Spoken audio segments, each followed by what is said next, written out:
Cauchemar absolu pour Emmanuel Macron. Les avocats de Jean-Luc Mélenchon lancent des enquêtes sur son gouvernement, accusés de protéger les violents tant qu'ils sont d'extrême droite. Imaginez le séisme au cœur de l'Élysée, où le président, ce soi-disant rempart contre les extrêmes, se voit démasqué comme leur complice silencieux. Comment en est-on arrivé à ce point de rupture, où la République semble trahir ses fondements pour favoriser les fascistes modernes ?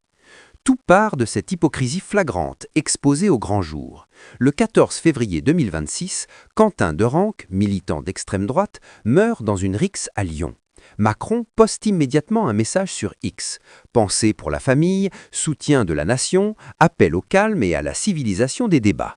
L'Assemblée observe même une minute de silence, noble en apparence, mais rivogne de cruel. En février 2022, Federico Martin Aramburu, rugbyman argentin, est assassiné par 2 néo-nazis à Paris.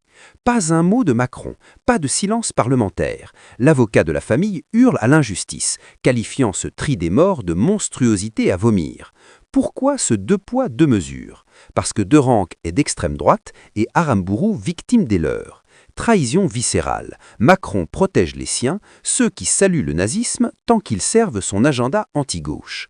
Escalader la tension. Le 17 février 2026, à Châteauroux, un homme de 78 ans tire sur des policiers, leur lance 3 grenades et cache un arsenal, fusils, mitraillettes, milliers de munitions. Le maire le décrit comme un militant RN très actif et bien connu. Arrestation? Oui, mais silence radio de Macron, de sa porte-parole Maude Bréjon, de François Hollande. Pas d'accusation de climat de violence comme contre LFI. Hypocrisie explosive. Quand l'extrême droite attaque l'État, c'est un incident isolé. Quand la gauche antifasciste se défend, c'est un complot moral. Les avocats de Mélenchon saisissent cette faille, ouvrant des enquêtes pour diffamation et instrumentalisation, pointant comment le gouvernement ferme les yeux sur les néo-nazis, tout en matraquant les écolos ou les pro-palestiniens.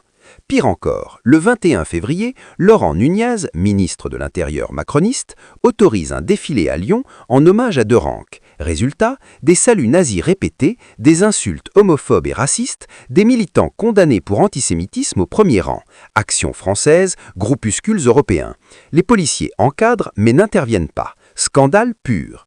Pendant ce temps, Macron accuse LFI d'antisémitisme, oubliant qu'en 2018, c'est lui qui louait Pétain comme grand soldat, et qu'en 2020, il citait l'antisémite Charles Maurras en Conseil des ministres.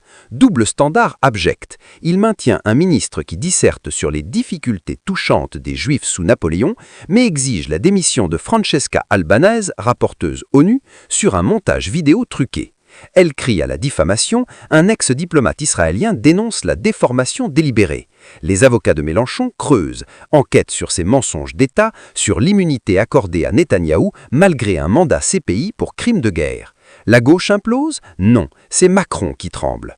Aurore Berger, ministre macroniste, appelle le RN à retirer des candidats pour bloquer LFI, les qualifiant de « anti-France », terme vichiste, chargé d'antisémitisme historique. Silence consentant au gouvernement.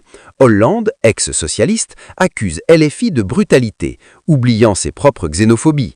Trop d'immigration qui ne devrait pas être là. Injustice criante. Mélenchon contre-attaque. Ses avocats déposent en plainte pour calomnie, révélant comment Macron rabaisse le débat depuis 2017, gens qui ne sont rien, et muselle le Parlement avec le 49-3. Si cette protection éhontée des violents d'extrême droite, ces enquêtes qui déterrent les hypocrisies d'un régime en déroute, ne vous poussent pas à rester aux aguets tous les jours, alors rien ne le fera. Car demain, quel sera le prochain salut nazi autorisé? Macron survivra-t-il à ce miroir tendu par Mélenchon, ou est-ce la fin d'un règne bâti sur le mensonge ?